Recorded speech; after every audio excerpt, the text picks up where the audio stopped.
do you keep failing your driving test and you're wondering, will you ever pass? If you are, you're not on your own, so let me give you some advice that will definitely help you for your next test.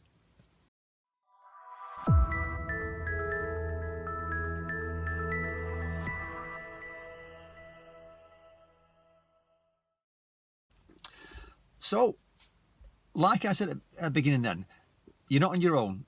There's thousands of people take tests every year, and around about half of people will fail. And there's different reasons why people fail. So let's talk about the first one. People fail because they're just not ready for the test. They've not had enough hours. They're not prepared for the test.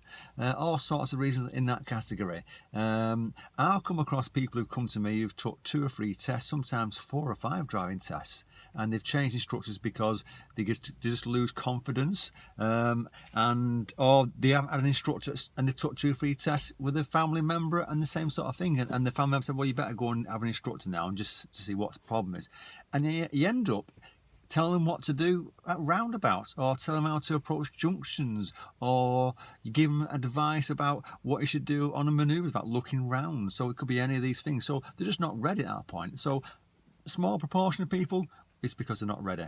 And if you're in that category and you're failing because you don't know what you're doing, then you shouldn't be taking your driving test. So I'm sorry, but I'm trying to be as honest as I can here. So I'm hoping you appreciate the honesty here, because it will upset 1 or 2 people saying that. And you can get past that point. You just got to say to yourself, if you fail your first one because you think, oh God, I didn't understand any of that at all, I didn't understand what we're doing there, then don't jump in for your second test or your third test. Just take a step back and say, right, how can we rectify them mistakes? How can we correct them? Well, one thing is watch videos like you're doing now. Watch videos on learn to drive. Watch videos on manoeuvres. Whatever area of concern you've been highlighted on your first test, work on it. Don't just assume it won't happen on the second test, because if you've got a fault for steering, then it's probably going to happen on the second test or the third test, unless you practice trying to correct it and improve it. The other thing would be also is when you're meeting up with your instructor for lessons, just have a plan. Have a plan of how you can improve on the last test. So, okay, I failed my last test, and I'm obviously the instructor's not happy, you're not happy, and you've come back with 2 seriouses, or a dangerous and a serious, and maybe a scattering of driver faults. You've got to work on them before you take your next test. That's why it says you can't take the test within 10 days of the first or the second or third. There's a gap. That gap's to practice. And you need to be practicing the errors. So whether it would be the manoeuvre, going completely wrong, well, practice your manoeuvre. Whether it be junctions, well, practice junctions.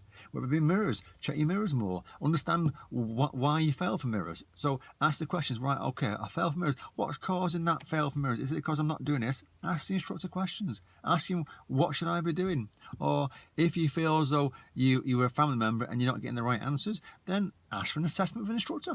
Get them to assess your drive and show them your test fail sheet, and work on them faults. Okay, so that's a small proportion. They're not prepared, so you can work on the faults and improve. Now, the other things people fail for is nerves, and it's so frustrating when they come back and they get a serious for something that's completely out of the ordinary, where you know they can drive, and afterwards you're chatting to them, and you do feel sorry for them, because they say, oh well, as soon as the test started, my hands started shaking, or my legs shook a little bit, and it's just the nerves. There's all sorts of things you can do. I'll put a link below for a free ebook from a good friend, IDI, and I'll put a link below for that if you want to get it. That'll help you, gives you some great advice and some great tips. And other things you can do also is say to yourself, right, well, is it I'm nervous because of the occasion? Possibly. Is it because I'm nervous because I'm worried about manoeuvres? Well, if it is, I can work on them. Is it nervous because I'm worried of a stranger in the car? Well, I can work on that also. That could be, well, what I can do then is have family members in the car where I'm having my lessons, or I can ask my instructor to have a lesson with his mate's instructor, so he's changed it around so you get used to having strangers in the car. So there's little things you can do that will help you.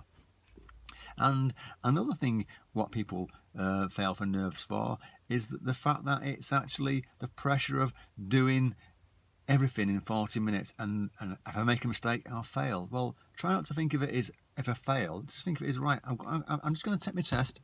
If I pass, I pass. If I don't pass, I can retake it. But if I don't pass, I'm going to work on them faults. So it's not the end of the world if I don't pass. There's always another day. It's not like you're doing your A levels, your GCSEs, or you're going for an interview for a job. It's a driving test. And even though the driving test is so important that it's got to be safe, you can always retake the driving test a month or 6 weeks later after you've practiced and you learn from the mistake. So remember, you might be feeling, oh God, I'm so upset now because I didn't pass. But don't kind of be so frustrated where you want to give up, because that's the last thing you want to do. I've sat in the back of some debriefs and the examiner say to them, unfortunately you've not passed, and I can see the shoulders go down like, oh God, I failed. But they'll give you some constructive criticism and they'll say to you, you've done really well with your driving, pretty good driving, but you just got to work on these areas. So do what they said, go away, work on them areas, but at the same time, when you take your next test, remember that standard's got to be up there still, okay?